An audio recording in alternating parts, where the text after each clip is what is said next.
Ang susunod na programa ay rated PG. Ito ay nangangailangan ng patnubay at gabay ng magulang para sa mga batang manonood.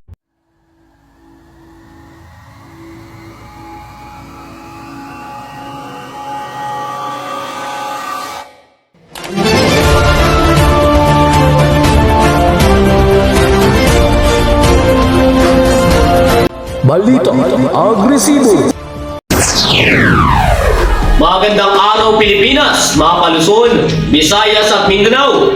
Narito na ang balitang agresibo, umaaktibong katotohanan, diretsahang usapan, lahat ilalantad. Muli ako ang inyong news anchor 1 at kapitan sa balitaan, Miko Ramos. Dahil sa nangyayari na gera sa Iran at Israel, presyo ng gasolina tumaas. Dahil sa patuloy na pagtaas ng presyo ng gasolina, malaki ang naging epekto sa pagtaas ng mga bilihin. Dahil ni Presidente Bongbong Marcos ang pagkansila ng fuel excise tax sa Pilipinas. For this war, pinatupad na. At ayan ang mga dapat abangan sa balitang agresibo. Ngunit sa gitna ng mga maiinit na balita, patuloy ring umiinit ang sitwasyon sa pandaigdigang antas, lalo na sa tensyon sa pagitan ng Iran at Israel na may direktang epekto sa ating ekonomiya. Dahil dito, muling sumirit ang presyo ng gasolina na ramdam ng bawat Pilipino. Kaya kumustahin natin si Erickson. Erickson? Ramdam ng mga driver, dahil malaking bahagi ng kanilang kinikita ang napupunta lang sa gasolina. Kaya ang napipilitan silang bawasan ng biyahe o oras ng pasada. Dahil nga din dito, nagbabadya na rin ang nationwide strike ang transport group at STOL. At nananawagan sa gobyerno na pansamantala munang tanggalin ang fuel taxes tulad ng excise tax at VAT.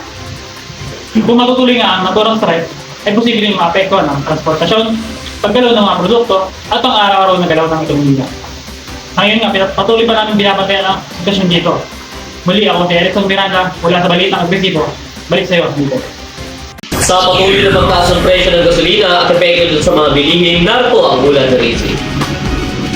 Sa ngayon, patuloy ang pagtaas ng presyo ng langis sa bansa sa mga nakalipas na araw na umabot mula 2 sentimo hanggang 10 piso kada litro. Kaugnay ito ng patuloy na tensyon sa Middle East na may direktang epekto sa pandaigdigang supply ng langis. Dahil malaki ang inaangkat ng Pilipinas mula sa renyong ito, agad itong nararamdaman ng mga mamamayan sa tuloy tumataas ang presyo sa pandaigdigang merkado. Sa Luzon, kapansin-pansin na ang epekto nito sa iba't ibang sektor. Sa turismo, bumababa ang bilang ng mga bumisita sa ilang kilalang destinasyon dahil mas nagtitipid ang mga turista at iniiwasan ang dagdag gastos. Samantala, labis din naaapektuhan ng mga mangingisda at magsasaka na napipilitang bawasan ang kanilang operasyon dahil sa mahal na krudo at tumataas na gastos na produksyon. Sa sektor naman ng construction, tumataas din ang gastos sa pagdating ng mga makinarya, kaya't may ilang manggagawa ang naghahanap ng alternatibong paraan upang makatipid at maipagpatuloy ang kanilang trabaho. Sa kabila ng mga hamon ito, umaasa ang maraming sektor na makatanggap ng tulong mula sa pamahalaan, kabilang na ang posibleng fuel subsidy upang maigsa ng epekto ng patuloy na pagtaas ng presyo ng langis. Patuloy namin babantayan ang mga susunod pang kaganapan ukol dito. Muli, ako si Rizzi Martinez mula sa Balitang Agresibo. Balik sa iyo, dito.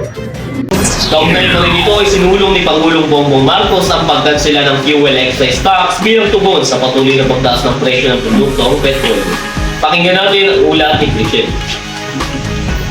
Posibleng nakagaan sa bulsa ng mga motorista ang isang panukala sa Kongreso. Isinusulong ngayon ang pagbibigay kapangyarihan sa Pangulo na suspindihin ang oil excise tax bilang tugon sa patuloy na pagtaas ng presyo ng petrolyo sa pandaigdigang merkado. Kapag naipatupad, tinatayang baba sa mahigit 6 na piso ang presyo ng diesel at 10 naman sa gasolina. Ayon sa panukala, maaaring ipatupad ang suspensyon ng hanggang 6 na buwan kung aabot ng $140 per barrel ang presyo ng Dubai crude oil o kung may dinaklarang energy emergency na sertifikado ng Energy Secretary. Mananatiling epektibo ang panukala hanggang Disyembre 31, 2026 at maaari pa itong extend o bawiin ng Kongreso depende sa sitwasyon. Nagpatupad ang pamahalaan ng temporary 4-day work week sa ilang tanggapan ng gobyerno matapos iutos ni Pangulong Ferdinand Marcos Jr. Layunin ng hakbang na ito na makatipid sa enerhiya at fuel dahil sa patuloy na pagtaas ng presyo ng langis sa pandaigdigang merkado. Ayon sa Presidential Communication Office, bahagi ito ng hakbang sa pamahalaan upang mabawasan ang konsumo ng kuryente at gasolina sa mga tanggapan ng gobyerno. Sa ilalim ng sabing pulisya, papasok dito ang empleyado ng gobyerno ng 4 na araw kada linggo. Ngunit masahaba ang kanilang oras ng trabaho upang makumpleto pa rin ang 40 oras ng trabaho kada isang linggo. Gayunpaman, hindi kabilang sa patakang ito ang mga essential services tulad ng ospital, pulisya at mga ahensyang nagbibigay ng emergency services upang matiyak na tuloy-tuloy pa rin ang serbisyo sa publiko. Ayon sa pamahalaan, pansamantala lamang ang hakbang na ito habang patuloy na inaarap ng bansa ang epekto ng pagtaas ng presyo ng langis sa buong mundo. Patuloy nating minomonitor ang pamahalaan sa sitwasyon upang masigurado hindi maapektuhan ang serbisyong ibinibigay sa mamayan. At iyan ang pinakahuling balita mula sa Balitang Agresibo. Ito ang Balitang Agresibo. Muli, Ayan ang mga nagbabagang usapan mula sa umaaktibong katotohanan. Diretsahang usapan. Lahat ilalantad. Dito lang yan sa Balitang Agresibo. Balitang Agresibo.